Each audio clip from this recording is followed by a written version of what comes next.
Guys, welcome back to my YouTube channel. In today's video, we have a pretty crazy game happened earlier today against the Cubs and the Diamondbacks. It's early into the year, but it's gonna be a contender for the game of the year. It already kind of was the game of the year this earlier into the season. It was a crazy game. The pitching matchup was Colin Ray going for the Cubs and Corbin Burnes going for the Diamondbacks. I still can't believe it's a real sentence. Corbin Burnes is pitching for the Diamondbacks. But in the top of the first, Pavin Smith singled, but Colin Ray got out of it. He pretty much shut us down while he was pitching. On the bottom of the first, Ian Happ singled for the Cubs, so both teams got a guy on into the first via a single, but couldn't do anything with it. But in the bottom of the seventh, Pete Armstrong, who is incredibly fast, he doubled, and then Carson Kelly, a former Arizona Diamondback, hit a ball so far of Corbin Burnes into the over the left field fence to make it 2-0 Cubs. That ball was crushed.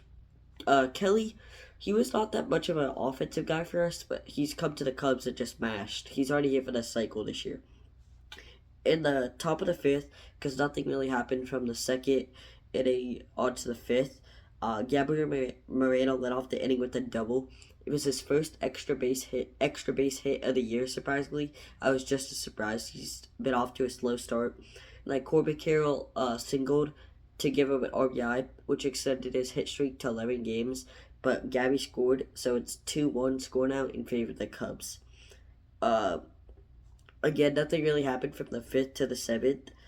But in the bottom of the seventh, Nico Harder singled, followed by a single from Pico Armstrong, and then Carson Kelly walked with the bases loaded.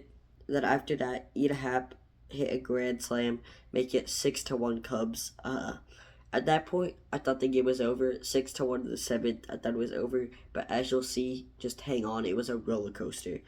Then after that, Kyle Tucker tripled, and Michael Busch then singled to score him to make it 7-1 Cubs. This game I thought was down the drain, like I said. The top of the eighth, 3 singles loaded the bases for Eugenio Suarez, who had been incredibly slow on offense.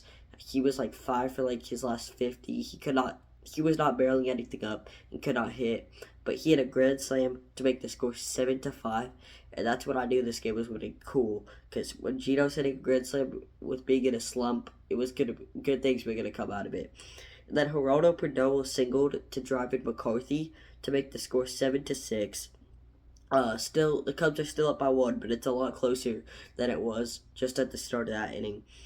Pavin Smith tripled, Randall Grichuk tripled, which scored McCarthy and Thomas, making the score 8-7 in favor of the Diamondbacks. They scored 10 runs in that 8th inning. It was crazy. And then Lourdes Gurriel Jr. hit a 3-run homer, making the score 11-7 in favor of the Diamondbacks. And like I said, the Diamondbacks scored 10 runs in that 8th inning. It was one of the wildest innings ever. The Diamondbacks have a top 3 offense in baseball right now, but most of the runs have been in the 7th and 8th inning later. And the Diamondbacks have had multiple huge comebacks against the Cubs in the 8th inning. They just have their number in the 8th. But in the bottom of the 8th, like I said, like a roller coaster game, the Cubs made it interesting. Carson Kelly had a 3-run homer. It was his second home of the game. I was kind of mad when that happened because he was not the greatest offensive catcher for us, but apparently he just started raking Chicago. But that put the score at 10-11 in favor of Arizona, so the Diamondbacks were still up by 1, but it was a lot closer. Kyle Tucker then hit a 2-run homer off Joe Mantiply, making the score 12-11 Cubs.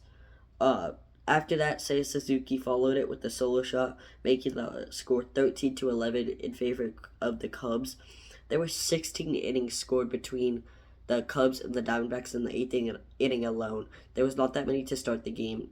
Burnes and Ray were pitching good, but in that 8th inning, both teams just exploded. On the top of the 9th, the Cubs were up 13-11. Alec Thomas doubled, but the Diamondbacks couldn't get anything out of it, so Ryan Presley closed out the game, and the Cubs won by a final score 13-11. So a couple thoughts after this game.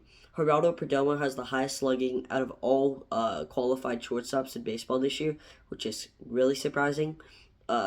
A couple other things. Corbin Carroll's just crushing the ball this year. He's looked so good.